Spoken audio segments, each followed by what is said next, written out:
Many times in the Pokemon anime, some Pokemon will debut in the main show long before they ever appear in a video game title. This is a strategy that's been done for years, and it's always interesting to see how some of the Pokemon appear a little bit earlier than when the season that correlates to the region where they make their debut actually starts airing. For instance, there's some very obvious ones like Ho-Oh appearing in the very first episode of the Pokemon anime, I Choose You, but this has become a pattern that's been used in the show to coincide with pretty much every new generation release. So let's go ahead and look at every single time a Pokemon debuted in the anime before appearing in their respective game. Besides Ho-Oh in episode 1, a lot of people know about Togepi, which first appeared in episode 50 of the Indigo League, Who Gets to Keep Togepi. What's really special about these early debuts, like with Ho-Oh and Togepi, is that these Pokemon actually debuted almost a year and a half before the games that were debuting alongside their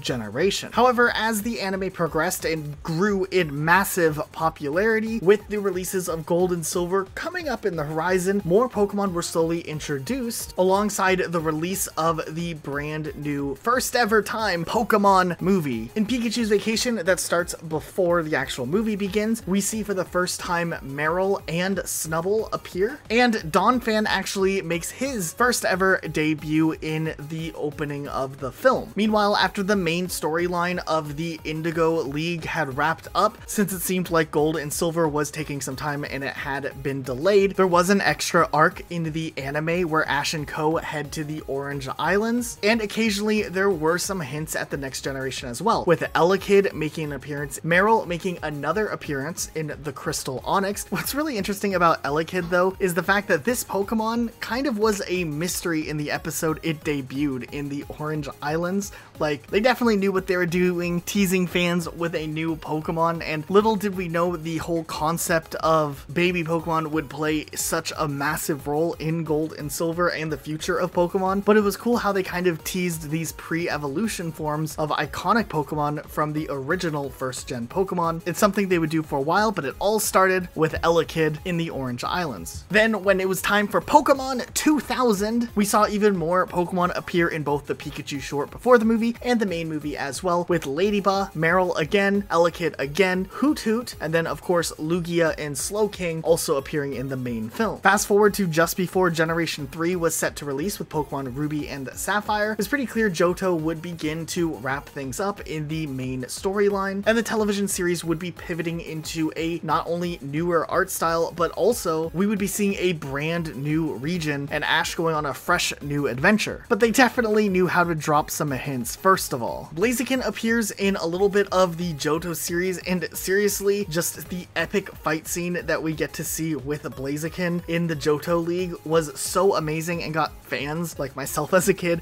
so hyped about Blaziken and made it the choice that I had to have when it was time to jump into Ruby and Sapphire. Blaziken wasn't the first appearance of a third generation Pokemon in the anime. Matter of fact, in the fourth Pokemon movie, the one that focuses on Celebi, in the Pikachu short before that film, Azurill becomes the first third generation Pokemon to make its appearance. Also, even Wailmer appeared in that short. Also, going back to the main Johto anime, Kecleon and Wynot also appeared in their own dedicated episodes. And towards the end of Johto, there was a bunch of hints of the future to come. And in Johto Photo Finish, when the Hoenn region is being described to Ash, we do see a Lotad, Seedot, Sharpedo, Shroomish, and Zigzagoon all appear early as well. And then the final episode of that main series and of Johto, Hoenn alone, does show some Wingles and Pelipers as Ash approaches the Hoenn region. But just before Johto was fully wrapped up, there was a release of another film, obviously taking place towards the end of Johto, but not quite after Ash and his friends all parted ways. But in one final movie having the original main cast, we do see a ton of third gen Pokemon make their first appearance. Latios and Latias appear in this film as the main legendary Pokemon, and Wailmer shows up again. And in the Camp Pikachu short beforehand, Wynot, Duskull, and Volbeat all show up in here as well. And interestingly enough, Hoenn did the same approach when it came to introducing some of the Sinnoh Pokemon along the way. In the film Destiny Deoxys, we see a Pokemon known as Munchlax finally make his anime debut and kind of stole the show with his appearance. But when it came down to the main anime, we did see Bonsly kind of be introduced surprisingly early on in scope of when this character actually would debut in the 4th generation of Pokemon. But as Diamond and Pearl came closer and closer to release, we did see these Pokemon pop up a little bit more. Electivire showed up towards the end of Advanced Generation in the episode Home is Where the Start Is. It's just kind of a really awesome way to introduce a new generation of Pokemon. But also in the movies, there were some new Pokemon appearing as well, with Lucario being one of the earliest Pokemon introduced from the 4th generation in Lucario and the Mystery of Mew, and Mime Jr. also shows up there as well. And then at the end, there was a movie focusing on Manaphy being a 4th gen legendary Pokemon, which also showed Buizel and Mantike debuting in that film too. We also can't forget that during the Battle Frontier part of the Hoenn arc, which really took place in Kanto, we also did see Chatot and Weavile appear along that shorter journey too. Now, interestingly enough, things began to take a pretty massive shift after the Hoenn era leading into Battle Frontier wrapped up with Diamond and Pearl. Not only did this story take its time going through all of the Sinnoh region, but there was a little bit of a gap between the release and start of the 4th generation and when we would finally see the 5th generation begin to shape up. Matter of fact, Diamond and Pearl actually has some of the least new Pokemon debuts in its entire story arc. So when it came to the introduction of brand new Pokemon in the 5th gen, it didn't really start to happen until the very end of the Diamond and Pearl run. And even then, it seemed pretty limited to what would debut. Zoroark and Zorua appeared in the Diamond and Pearl movie that was based around these Pokemon, but things would eventually go back to the old tradition of introducing these Pokemon ahead of time by the time that Black and White was getting ready to wrap up, before X and Y and the entire Kalos region would be introduced. Now, likely the introduction of some of these Kalos Pokemon could have been a part of the fact that X and Y was the first set of Pokemon games to be released worldwide at the same time, doing away with the long-standing tradition of Japan getting the release first and then localization versions going out later on. So it was a pretty exciting deal back then too. In Pokemon Black and White, they did do a special episode kind of hinting that there would be more Pokemon introduced soon with the release of Pokemon X and Y. In the episode, the journalists from another region were introduced to 2 Pokemon that had not been seen just yet, in the form of Go-Go and Helioptile. But also, one of the biggest announcements definitely was the announcement of Sylveon in the form of another Pikachu short. Now, of course, when it comes to the Eevee line of evolutions, there's always a lot of hype whenever one does end up getting introduced, but this had been the first time a new introduction had been made since the 4th generation, and it was not only the introduction of a brand new evolution, but also the announcement of a new type of Pokemon, something that hadn't been added to the Pokemon series since Generation 2. So the excitement was really there, and it was really cool to see. And then when we get into the Kalos era leading up into Sun and Moon, things did take a little bit of a change. This would be the last generation of the television series to have movie tie-ins related directly to the anime. Instead, they would pivot and do different types of Pokemon anime related projects, focusing on the kind of alternate universe that they've been doing in the more recent films. So it seemed like the tradition to introduce the Pokemon that would be coming in the future did slow down a little bit. For instance, the only Pokemon that Kalos teased from Sun and Moon and the Alola region was Magiarna, which appeared in the special Volcanion movie. But outside of Magiarna's introduction,